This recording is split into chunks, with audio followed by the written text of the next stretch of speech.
Panibagong araw at panibagong video na naman by Inday Joanna. So, ayan, good morning Singapore. So, andito na nga kami sa Singapore mga Zay. Kung hindi nyo na-follow ang aking update sa Facebook, so ayan, from London to Singapore, bumiyahe kami ng 13 hours dire-diretso. So, yes, Zay, sobrang pagod kami ni Dudong Franco kasi ang layo ng biyahe. Tapos, this time na toddler na si Ellabel, ay naku, pahirapan na mag-travel, Zay. At hindi na nga kami nakapag-vlog sa biyahe namin kasi nga si Ellabel, Diyos mio. Ang kulit-kulit niya na. Halos lahat ng pasahero sa eroplano ay naghahay siya. Tapos nga hindi na siya mapermi sa isang lugar. Gusto niyang laging naglalakad. Diba na-realize ko mas mahirap mag-travel ng malayo pag may kasamang toddler kaysa sa infant. Pero anyway, dahil andito na tayo sa Singapore, so dito muna kami for the next few days before our flight to Pilipinas. Dahil nga first time ni Dudong dito, Zay, at nag-request ng gusto pumunta dito sa Singapore. Hala, pagbigyan natin si Dudong kasi paminsan-minsan lang din yan nagre-request. So, kinaumagahan nga, kahit mga jet lag pa kami, ay ayan, gala na kami agad. Andito kami sa Universal Studio. Malapit lang to sa hotel kung saan kami nagstay. Para din naman makita si Ellabel ng iba't ibang ambience dito. Alam niyo naman sa London, sobrang lamig na ngayon. Winter time na, kaya ayan, tumakas na kami. Hindi na kinaya ng kigol ko dyan yung lamig doon. Ito, itinan niyo naman si Ellabel, palakad-lakad lang dito at nagugustuhan niya naman yung weather dito sa Singapore. Nga pala, speaking of weather, kamusta ang weather dyan sa Pilipinas? Parang same-same lang din naman, no? Pero dito, hindi naman masyadong malagkit, Zay. Katamtaman lang din naman yung init, kaya carabels na. Dahil nasa exploring stage na nga si Ellabel, kaya ayan, Zay, hala, sige, lakaw. At saka sobrang friendly na ni Ellabel ngayon. Halos lahat ng tao naghahay siya. Babalik-balik na ako dito sa Singapore, pero this time is very special kasi andito si Dudong at Ellabel. At ito na nga ang sumalubong sa amin dito sa entrance.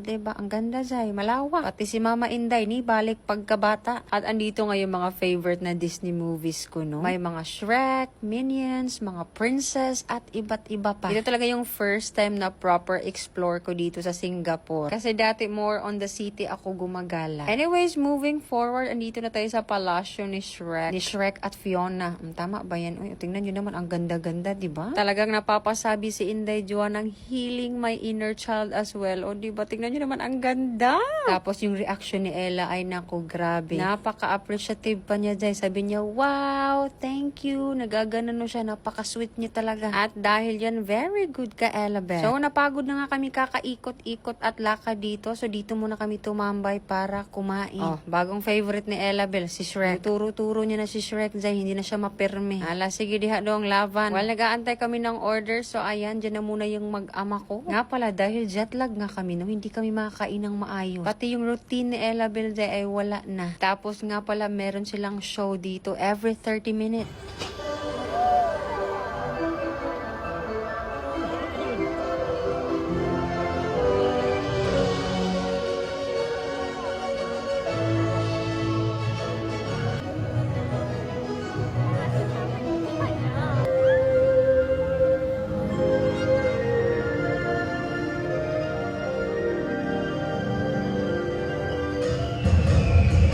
Diba? Nakakatuwa si Ellabel, Zay, kasi tuwang-tuwa din siya sa show. Anyway, nag-mall muna kami habang nagnap si Ellabel sa pram, Zay, kasi daw walang masuot si Daddy Dong Franco. Nga pala, thank you sa mga kababayan natin nag-hi sa amin kanina at nag-picture-picture, chika-chika. Pasing tabi mo na to si Dodong, Zay, kaya nag-feeling-feeling siya. Anyway, see you next time. Bye, be kind!